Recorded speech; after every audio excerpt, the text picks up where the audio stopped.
নমস্কাৰ জেআৰ technical job information YouTube চেনেলৰ অন্য এটা নতুন ভিডিঅ'লৈ আপোনালোক সকলোকে পুনৰবাৰ স্বাগতম জনাইছোঁ। তো ফ্ৰেণ্ডছ, আজি আকৌ আপোনালোকৰ মাজলৈ এটা জব ইনফৰমেটিভ ভিডিঅ' লৈ আহিছোঁ। তো ফ্ৰেণ্ডছ, PSFৰ ফালৰ পৰা নতুনকৈ ভেকেঞ্চি মুকলি কৰা হৈছে।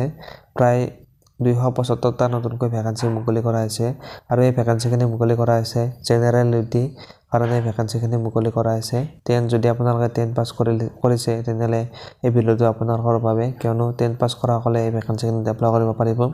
আৰু ইয়াৰ আপোনালোকৰ এই ভেকেঞ্চিখিনি এপ্লাই কৰিবলৈ হ'লে আপোনালোকৰ এডুকেশ্যন কোৱালিফিকেশ্যন কিমান লাগিব আৰু এই ভেকেঞ্চিখিনিত কেতিয়াৰ পৰা এপ্লাই ষ্টাৰ্ট হ'ব আৰু আপোনালোকৰ যদি এপ্লাই কৰিব বিচাৰে তো আপোনালোকে এপ্লিকেশ্যন ফিজ কিমান দিব লাগিব, সকলোবিলাক তথ্য এই ভিডিঅ'টোত আপোনালোকক জনাবলৈ গৈ আছোঁ। তো ফ্ৰেণ্ডছ, আপোনালোকে ভিডিঅ'টো কেৱল শেষলৈ চাই থাকিব। আৰু যদি ফ্ৰেণ্ডছ আপোনালোকে নতুনকৈ আমাৰ চেনেলত ভিজিট কৰিছে তেনেহ'লে চেনেলটো ছাবস্ক্ৰাইব কৰি বেল আইকনটো প্ৰেছ কৰি ৰাখিব, যাতে এনেকুৱা ধৰণৰ ইনফৰমেটিভ ভিডিঅ' আপলোড কৰাৰ লগে লগে আপোনালোকে নটিফিকেশ্যনবিলাক লগ পাই যায়। তেনে বলক ফ্ৰেণ্ড, পলম নকৰি ভিডিঅ'টো আৰম্ভ কৰোঁ। PSFৰ ফালৰ পৰা নতুনকৈ ভালেখিনি ভেকেঞ্চি মুকলি কৰা হৈছে। প্ৰায় 275টা ভেকেঞ্চি মুকলি কৰা হৈছে আৰু ইতিমধ্যে তাৰ যিখন অফিচিয়েল নটিফিকেশ্যন প্ৰকাশ পাইছে নটিফিকেশ্যনখন। আৰু ইয়াৰ আপোনালোকৰ যিটো এপ্লাই ডেটটো আপোনালোকৰ 1 ডিচেম্বৰৰ পৰা আপোনালোকে ইয়াত এপ্লাই কৰিব পাৰিব।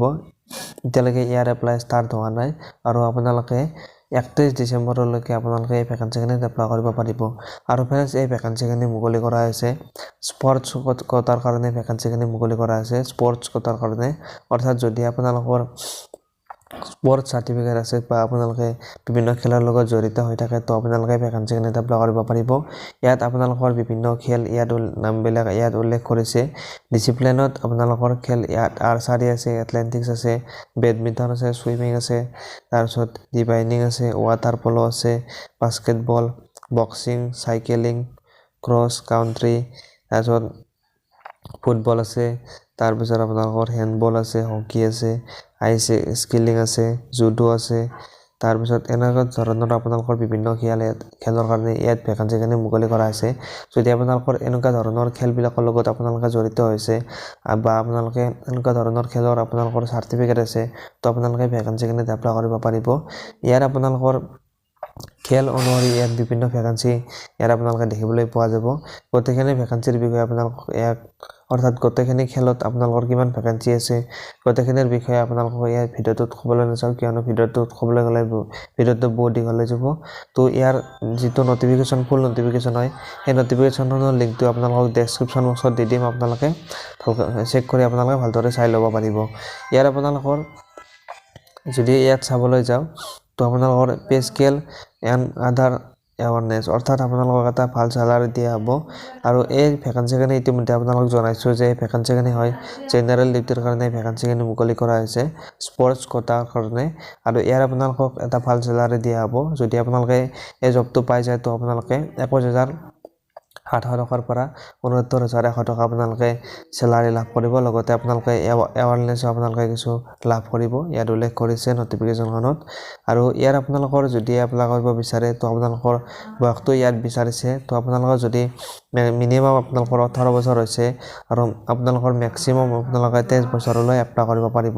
লগতে আপোনালোকৰ যিবিলাক ৰিলেক্সেশ্যন আপোনালোকে পাব, যিবিলাক আপোনালোকৰ ST SC OBC কেণ্ডিডেট আছে তেওঁলোকে ইয়াত ৰিলেক্সেশ্যন পাব, ইয়াত উল্লেখ কৰিছে।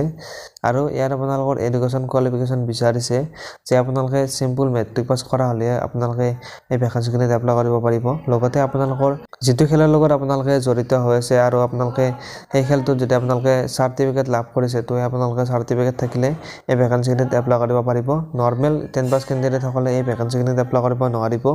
যিসকলৰ স্পৰ্টছ চাৰ্টিফিকেট আছে তেওঁলোকে এই ভেকেঞ্চিখিনিত এপ্লাই কৰিব পাৰিব। আৰু এই ভেকেঞ্চিখিনিত এপ্লাই কৰিবলৈ হ'লে আৰু এপ্লিকেশ্যন ফিজ আপোনালোকে দিব লাগিব। যিসকল UR কেণ্ডিডেট হয়, OBC EWS কেণ্ডিডেট হয় তেওঁলোকে 147 টকা আপোনালোকে এপ্লিকেশ্যন ফিজ কাটিব লাগিব। আৰু যি এপ্লাই কৰাতে আপোনালোকে এইটো পে ফিজ কাটিব লাগিব। আৰু যিসকলে ফিমেল কেণ্ডিডেট হয় আৰু ST SC কেণ্ডিডেট হয় তেওঁলোকে কোনো ধৰণৰ এপ্লিকেশ্যন ফিজ কাটিব নালাগে, তেওঁলোকৰ কাৰণে এপ্লিকেশ্যন ফিজটো ফ্ৰী হয়। তো ইয়াত আপোনালোকৰ চিলেকশ্যন প্ৰচেছটো কেনেকুৱা হ'ব ইয়াত উল্লেখ কৰিছে। তো আপোনালোকৰ সিলেকশন প্ৰচেছত আপোনালোকৰ ইয়াত উল্লেখ কৰিছে যে আপোনালোকে যেতিয়া এপ্লাই কৰিব এপ্লাই কৰাৰ পিছত আপোনালোকৰ যিবিলাক ডকুমেণ্ট আপোনালোকে আপলোড কৰিব মেট্ৰিকৰ আপোনালোকে ডকুমেণ্ট আপলোড কৰিব তাৰপিছত আপোনালোকৰ যিখিনি স্পৰ্টছৰ আপোনালোকৰ চাৰ্টিফিকেট আছে ডকুমেণ্ট আছে সেইবিলাক আপোনালোকৰ চেক কৰি আপোনালোকৰ শ্বৰ্ট লিষ্টেড কৰা হ'ব আপোনালোকে যদি শ্বৰ্ট লিষ্টেড কৰাতে যদি আপোনালোকে সিলেক্ট হয় তাৰপিছত আপোনালোকৰ ফিজিকেল ষ্টেণ্ডাৰ্ড টেষ্ট অৰ্থাৎ হাইট আৰু চেষ্ট জোখা হ'ব ইয়াত কোনো ধৰণৰ ৰানিং টেষ্ট অনুষ্ঠিত নহয় আপোনালোকৰ তো ইয়াত হাইট আৰু চেষ্ট জোখা হ'ব জোখাৰ পিছত আপোনালোকৰ তাৰপিছত আপোনালোকৰ ডকুমেণ্ট ভেৰিফিকেশ্যন অনুষ্ঠিত হ'ব ডকুমেণ্ট ভেৰিফিকেশ্যন টেষ্ট অনুষ্ঠিত হোৱাৰ পিছত আপোনালোকৰ মেডিকেল টেষ্ট অনুষ্ঠিত হ'ব আৰু মেডিকেল টেষ্টৰ পিছত আপোনালোকৰ ফাইনেল মেৰিট লিষ্ট আপোনালোকৰ প্ৰকাশ কৰিব এইখিনি আছিল আপোনালোকৰ সিলেকশ্যন প্ৰচেছ এইটোৰ বিষয়ে আপোনালোকে নিশ্চয় গম পালে আৰু যদি ফ্ৰেণ্ডছ আপোনালোকৰ কোৱালিফিকেশ্যন মিলে যদি আপোনালোকৰ স্পৰ্টছ চাৰ্টিফিকেট আছে তেনেহ'লে আপোনালোকে ভেকেঞ্চিখিনিত এপ্লাই কৰিব পাৰিব 30 ডিচেম্বৰলৈ আপোনালোকে লাষ্ট ডেটটো দিছে আপোনালোকে 30 ডিচেম্বৰৰ আগত আপোনালোকে এই ভেকেঞ্চিখিনিত এপ্লাই কৰিব লাগিব আৰু এইটোৱে আছিল আপোনালোকৰ ইনফৰমেশ্যনটো BSFৰ ফালৰ পৰা যিখিনি নতুনকৈ ভেকেঞ্চি মুকলি কৰা আছে এইটোৰ বিষয়ে আপোনালোকে নিশ্চয় গম পালে আৰু যদি ভিডিঅ'টো চাই ভাল পালে তেনেহ'লে ভিডিঅ'টোত এটা লাইক কৰি দিব আৰু চেনেলটো যদি নতুনকৈ আহিছে চেনেলটো ছাবস্ক্ৰাইব কৰি বেল আইকনটো প্ৰেছ কৰি ৰাখিব চাই থাকিব JR technical and job information YouTube channel ধন্যবাদ জয় আই অসম